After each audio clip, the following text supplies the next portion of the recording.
Usually when we crack open the file on a horror classic for a deep dive, we're bracing ourselves for the usual suspects. Right, the jump scares, the teenagers making terrible decisions. Like running up the stairs instead out the front door, exactly.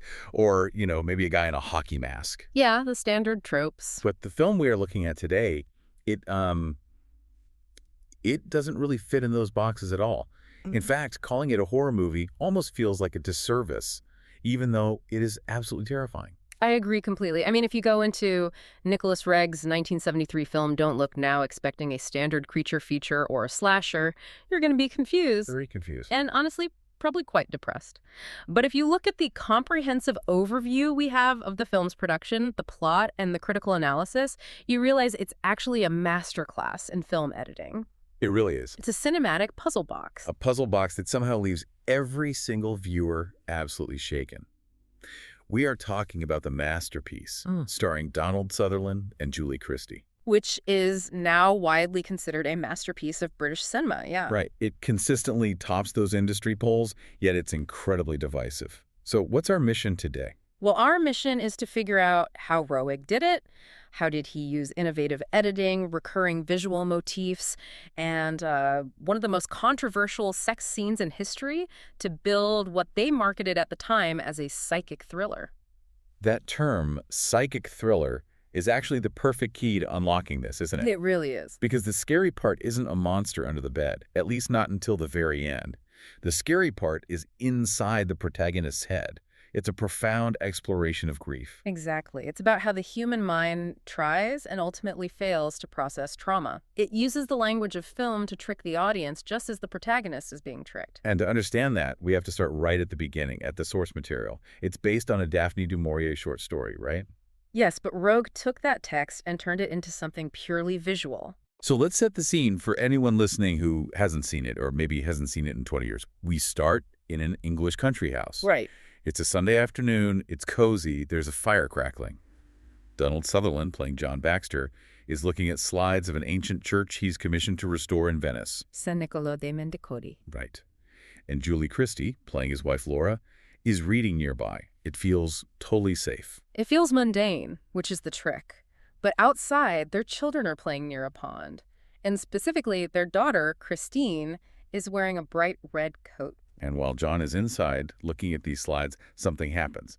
He knocks over a glass of water. Right, a recurring motif we'll get into later. A blot of red ink spreads on the slide he's looking at. And he has this sudden hunch. It's like a physical reaction. Here's the inciting incident. He rushes out the door, running toward the pond, but he's too late. The girl has drowned. He pulls her out of the water, the small red bundle, and just screams in absolute agony. It is gut-wrenching.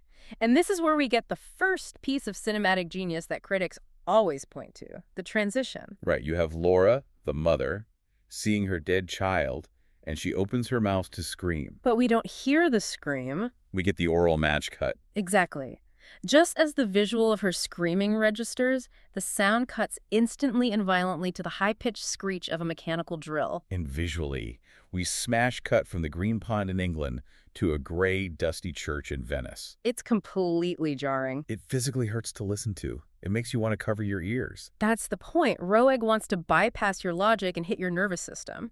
He actually got the inspiration for that technique from Alfred Hitchcock. Oh, really? Yeah, from the 39 Steps, where a woman's scream transitions into a steam train whistle. But here it serves a deeper narrative function. It links the trauma of the drowning directly to their new life in Venice. Exactly. The pain hasn't been left behind. They're just trying to escape their grief. So, they are in Venice. John is working on the church. But this isn't the romantic postcard version of Venice, is it? Not at all. It's filmed in winter. It's gray, damp, decaying. The geography of the city is labyrinthine, which perfectly mirrors John's mental confusion. And in this maze, Laura has an encounter that changes the entire trajectory of their lives. Right, she meets two elderly sisters, Heather and Wendy. They meet at a restaurant, and it seems harmless enough, but one of them, Heather, is blind. And she claims to be psychic. And she tells Laura the one thing a grieving mother is desperate to hear. She says she can see Christine. That she's happy. Yeah. And look at the physiological reaction Laura has to this news. She faints. Just total sensory overload. But when she wakes up later, She finds comfort in it. She's transformed. She stops taking her pills. She's happy because she genuinely believes her daughter is still with them. But John is an architect. He deals in structural integrity, logic, rational thought. He thinks it's absolute nonsense. And that creates the central tension of the movie. Laura heals through belief, while John dismisses the supernatural. Which ultimately dooms him. Exactly. Because the tragic irony here is that John is actually the one with a psychic gift. He's the one having the premonitions. Precisely. But he suppresses them. And let's dig into how Roeg shows us that. Visually, the sources emphasize the associative use of the color red. Right. Red is the dominant motif.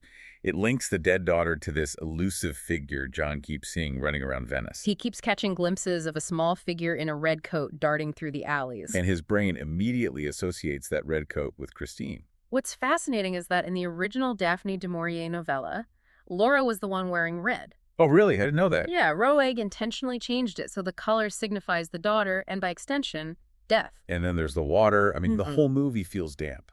Water is in constant association with death. Christine drowned in a pond, Venice is full of canals, and there's a subplot about victims of a serial killer being dragged from the water. It's everywhere. I also noticed the glass. It feels like breaking glass is a constant omen of bad things. Definitely. Think about the sequence. John knocks over a glass before Christine drowns. Laura knocks over glassware at the restaurant when she faints. And later, a plank shatters glass when John nearly falls to his death in the church. Right, it's like the movie trains you to expect tragedy when you hear breaking glass. But the thing that really messes with your head is the editing. The fractured editing, yeah. It feels like time is just completely fluid. That's Roeg's signature style. You see it in his other films, too, like Performance and Walkabout. Yeah. He operates on the idea that the past, present, and future exist simultaneously. So when John sees things, he's not having flashbacks. No, he is having flash forwards. He's having premonitions. The most famous example of this is the funeral barge scene. Let's unpack that because it's so crucial. Okay, so John is on a water bus, and he looks out and sees his wife, Laura, standing on a passing funeral barge. She's dressed in black, and she's with those two sisters. Right, but at this point in the plot, John thinks Laura is in England. Exactly. He thinks it's the present. He thinks she lied about leaving Venice. He misinterprets the sign completely. He thinks he's a rational man, so he thinks he's seeing a conspiracy. But it's actually a vision of the future. It's a vision of his own funeral. That is just wild. The plot literally drives on his mistaken identity and his misinterpretation of every sign. Now, we can't talk about Don't Look Now without discussing the infamous sex scene. Oh, absolutely. It's arguably one of the most famous scenes in British cinema. And looking at the production history, it was completely unscripted. Roeg added it at the last minute. Why did he do that? He felt there were too many scenes of the couple just arguing. He wanted to show that despite the grief separating them, there was still a deep intimacy there. But it's the editing technique that makes it so memorable. Yes, it intercuts the couple having sex with them getting dressed to go out to dinner afterwards. It shows intimacy right alongside routine. But it also served a very practical purpose regarding censorship. Right, the U.S. censors. The U.S. censors literally told them, we cannot see humping. Unbelievable.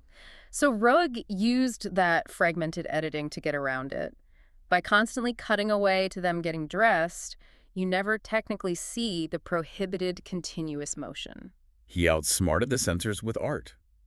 But what about the rumors?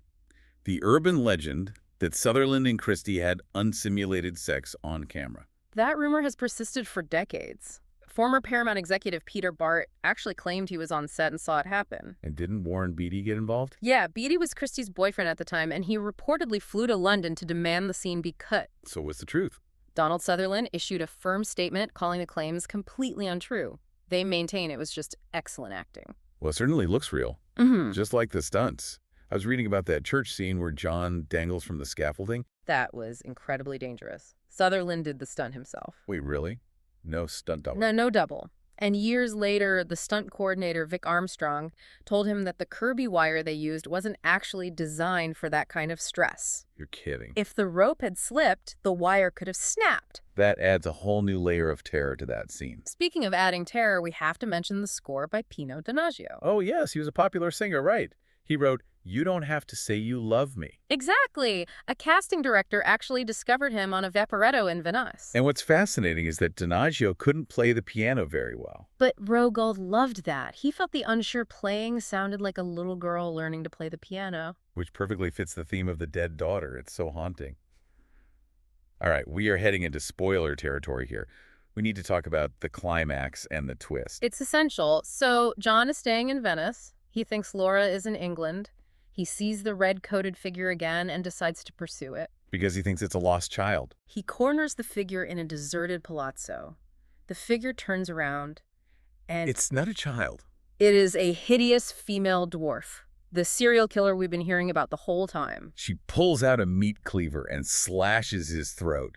It's so shocking. And as John dies, we get that incredible montage. His life flashes before his eyes, but it's actually the realization that all his earlier visions were of this exact moment. He foresaw his own death and his own funeral, but he just didn't understand. Exactly. So how did audiences at the time react to this? I imagine it was polarizing. Very mixed. The New Yorker called it distasteful. The New York Times completely missed the mark and called it a travelogue with no suspense. A travelogue, that's absurd. But British critics immediately hailed Roeg as a genius. And its modern status is undeniable. Top 10 in the BFI industry poll. And its influence is everywhere. Casino Royale has Bond chasing a woman in red in Venice. In Bruges references it explicitly. Ari Aster cites it as a key influence for Hereditary.